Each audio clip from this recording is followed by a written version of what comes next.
जब आप अपने आइडल से मिलते हो तो आपकी फीलिंग्स दो तरह की होती है। आप नर्वस भी होते हो और साथ में बहुत खुश भी होते हो। हर दफ़ा जब मैं सुभाष जी से मिलता हूँ कुछ सीख के जाता हूँ। आज एक सोने पर सुहागा था, गुलजार साहब से भी मुलाकात हुई।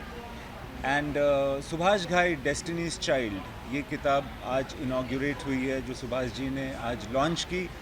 मैं कहता हूँ कि जो लोग भी फिल्म में इंटरेस्टेड हैं या ज़िंदगी में इंटरेस्टेड हैं वो ये किताब ज़रूर पिकअप करें, पढ़ें। मैंने पढ़ी है, पूरी तो नहीं पढ़ी मगर आधी तो पढ़ ली है। उसमें बहुत सारी अच्छी चीज़ें हैं जो हम ज़िंदगी के बारे में और फिल्मों के बारे में सीख सकते हैं। सुभाष जी से बातें हुई, बहुत बहुत अच्छी और बहुत थोड़ी सी नॉटी बातें भी हुई। इश्क के बारे में, हीरोइंस के बारे में, हीरोज़ के बारे में, स्टार्स के बारे में। तो ये सारे ये 40 मिनट का वक्त बहुत कम था मगर बहुत इंटरेस्टिंग लगा मुझे उनसे बात करके। और यहाँ आकर के एक यंग ऑडियंस और एक डिफरेंट ऑडियंस से मिलना एनसीपीए पे भी बहुत अच्छा लगा। फिल्म की बात करें तो हीरो फिल्म का बहुत इम्पैक्ट रहा है आप पर। जी, अगर आप बताएंगे यहाँ पे आप नजर हिदायत था। मेरे ख्याल से मेरी ज़िंदगी में जितना हीरो फिल्म का इम्पैक्ट रहा है वो किसी और फिल्म का शायद नहीं रहा हो उतना, क्योंकि मैं उस उम्र में भी था। और वो सारी चीज़ों को देख करके और वो म्यूज़िक सुन करके और वो जो पूरा जिस तरह से सुभाष जी ने वो फिल्म बनाई थी, I think that had a very strong impact on me. और मैं हमेशा हीरो की कहानी सुनाया करता था अपने दोस्तों को। और इस तरह से धीरे धीरे मुझे लगता है कि मैं स्कूल में ड्रामा की तरफ और उसके बाद टेलीविज़न और फिल्म की तरफ इनकरेज हुआ था। आपकी पहली मुलाकात बताएंगे सुभाष जी के साथ कैसी थी? सुभाष जी मेरी फिल्म सोचा ना था देखने के लिए आए थे। और वो बहुत बड़ी हस्ती थे, मेरी तो हिम्मत नहीं थी कि उनके सामने जाके खड़ा भी हो जाऊं। बट किस्मत से उनको मेरी फ़िल्म अच्छी लगी। उस वक्त वो फ़िल्म बहुत मुश्किल में थी, यानी कि रिलीज़ नहीं हो पा रही थी और कुछ पैसों की ज़रूरत थी। तो सुभाष जी ने सिर्फ इसलिए कि ये फ़िल्म रिलीव हो जाए, निकल जाए, रिलीज़ हो जाए, उन्होंने उस फिल्म के टेलीविज़न राइट्स ख़रीदे थे। उनका नज़रिया सिर्फ ये था कि ये फ़िल्म अच्छी है, प्यारी है, इस फिल्म को रिलीज़ होना चाहिए। और फिर सुभाष जी ने मुझे साइन भी किया था।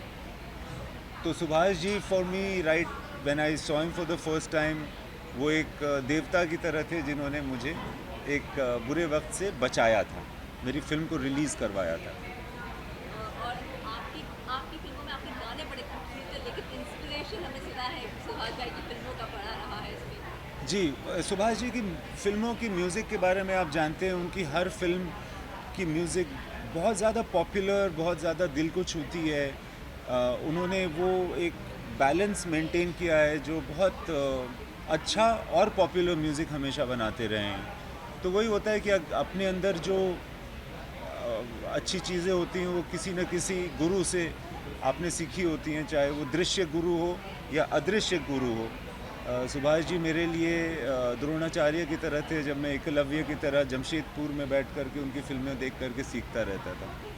जैसे कि आपने कहा कि आपने पूरी नहीं पर आधी किताब तो ज़रूर पढ़ ली है, तो सुभाष जी किन अहम बातों का जिक्र उस किताब में किया है? सुभाष जी ने बहुत सारे लोगों का जिक्र किया है इस किताब में। जो मैंने आधी पढ़ी है उसमें अनगिनत नाम हैं, बड़े बड़े कलाकारों के नाम हैं, बड़े बड़े निर्देशक और जो निर्माता हैं, प्रोड्यूसर, उनके नाम हैं। और उनसे जो जो चीज़ें इन्होंने सीखी हैं, चाहे एलवी प्रसाद से क्या सीखा, एनएनसीपी से क्या सीखा, शत्रुघ्न सिन्हा से क्या सीखा, ये सारी चीज़ें इंसिडेंट्स और बहुत ही खूबसूरत इंटरेस्टिंग तरीके से, बड़े निडर तरीके से, बहुत ओपन तरीके से इस फिल्म में लिखी गई है, इस किताब में लिखी गई है। तो सुवीन सिन्हा जी ने बहुत अच्छा काम इसमें किया है। उन्होंने सारी चीज़ें सुभाष जी से लेकर के बहुत ही अच्छे से, बहुत मतलब करीने से उस किताब को लिखी है। और अगर ये ऐसा होता है इन किताब को एक बड़े पर्दे पे उतारा जाए, तो क्या ये पॉसिबल होगा? ये ज़रूर पॉसिबल हो सकता है मेरे ख्याल से। अगर कोई सुभाष घाई की ज़िंदगी पे पिक्चर बनाना चाहे तो बड़ा मज़ा है। तो सर आपसे बेहतर निर्देशक उसमें कोई हो नहीं सकता है। अगर आपसे जानना चाहूँगा, अगर बने तो आप किस तरह उसको देखेंगे बड़े पर्दे पे, किसको आप अपने साथ रखेंगे कि वो किरदार निभा सके सुभाष जी का? अरे बाप रे, ये तो पता नहीं सुभाष जी का किरदार कौन निभा सकता है। कोई बहुत अच्छा एक्टर होना चाहिए। कोई नज़र में है आपको? फ़िलहाल तो कह नहीं सकता, ऐसा नहीं है कि मैं सुभाष जी पर फिल्म बना रहा हूँ, बट पॉइंट ये है कि ये किताब बहुत इंटरेस्टिंग है, इसमें बहुत सारी फिल्मों का वर्णन है और आप लोग ज़रूर पढ़िए। आज का दिन मेरे लिए बड़ा इसलिए है कि ये पहली बार है जबकि मेरी सारी फिल्मों की जो पीछे की कहानियाँ हैं उस किताब में लिखी गई और उसका नाम रखा गया कर्मास चाइल्ड। और मैं शुक्रिया अदा करना चाहता हूँ सुइन सिन्हा का, हापर्स कोलिन्स के पब्लिशर का और लाइव लिट फेस्ट मुंबई का कि आज ये मौका दिया है कि मैं आपके सामने हूँ। सर जैसे ही लोगों को पता चला सुभाष जी के बारे में हमें पढ़ने का मौका मिलेगा, लोग तो काफ़ी ज़्यादा एक्साइटेड हुई है, पर उससे पहले जो किताब का टाइटल है कर्मा चाहिए काफ़ी ज़्यादा इंटरेस्टिंग है। सर प्लीज़ उस बारे में कुछ बताइए, जब आपने ये सुना तो आपको कैसा लगा और ये कर्मा चाहिए क्यों? ये बात मैंने सुविन सिन्हा साहब से भी पूछी कि आपने कर्मा चाइल्ड टाइटल क्यों रखा। बोले जी आपसे सब बातें करने के बाद हमें यही लगा कि आप ज़िंदगी भर कर्म करते रहे हैं और लोगों का भला सोचते रहे हैं, इसीलिए ईश्वर की आपकी दया रही है। और किन अहम बातों का जिक्र किया हुआ है सर जो लोगों को जानने का और मौका मिलेगा? क्योंकि चाइल्ड मैं आज भी हूँ, इसलिए कर्मा चाइल्ड रखा हूँ मैंने। बचपना नहीं छोड़ा मैंने, बाकी सब छोड़ दिया। तो सर ऐसा क्या ऐसा मोमेंट था जो आप अभी तक लेकर आ रहे हो और लोग जो भी आपसे पूछते कि सर हमें कुछ टिप्स दीजिए, तो आप एक चीज़ हमेशा बताते हैं?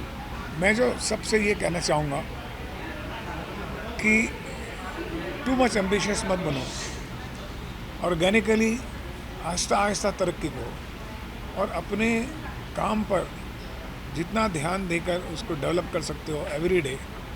लोगों की तरफ मत देखो, सोशल मीडिया की तरफ देख के मत डिमोरलाइज हो जाओ, ओवर थिंकिंग मत करो, फोकस करो कि मैं कल से बेहतर हूँ आज या नहीं।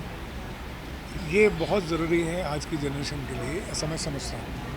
सुभाष जी आपने जब किताब पढ़ी होगी या देखी होगी तो कहीं ना कहीं उसमें आपका पूरा सफ़र है, पूरी ज़िंदगी है उसमें आपकी, तो ऐसी कोई ज़िंदगी की याद है जो उस किताब से इसमें ज़िंदगी से ज़्यादा मेरी फिल्मों की ज़िंदगी के बारे में ज़्यादा लिखा है, की बात कर रहा था? क्योंकि जो मैंने फिल्में बनाई हैं उस फिल्मों के बारे में जो पीछे की कहानियाँ जो मैंने ही कही हैं उनको, और उन्होंने अपने तरीके से उसका अनुवाद किया है।